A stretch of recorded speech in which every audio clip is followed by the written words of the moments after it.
So in this video today, we're going to go over the side plank. We're going to keep it basic, but we're going to go over just the main things that you want to remember when working on your side plank.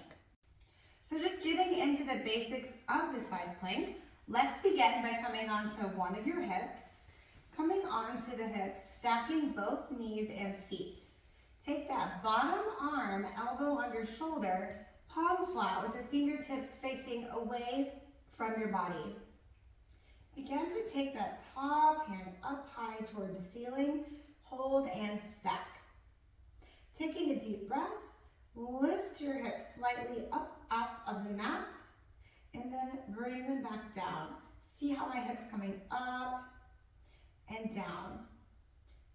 The purpose here, feel the difference of the pressure in the hip, spine, and kind of in the ribs and elbow even when you come down versus up. So in Pilates, sometimes we'll call this dumping the weight.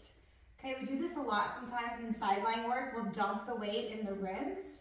Instead, you want to pull the weight up out of the ribs, out of the hip, into the top glute and into your core.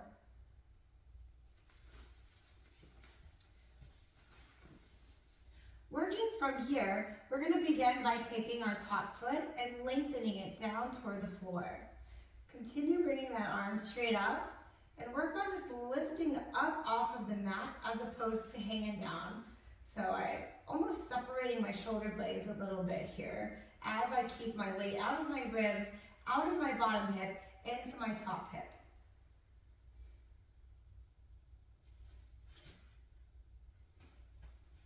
Your next progression is to add the bottom leg.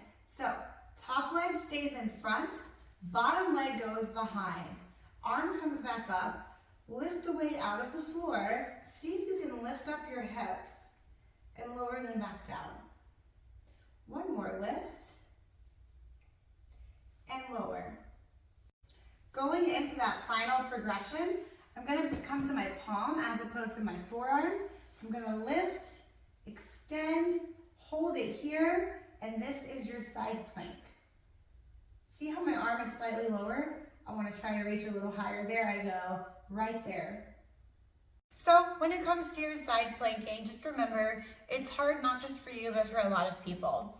Take it step by step. Try to master each progression as you go. Always work on not using the neck or engaging rather the neck and not dumping the weight in the ribs. Okay, you also want to kind of relax your shoulders as opposed to letting them creep up during that plank. It's going to cause a lot of pressure in that neck. Hope this helps.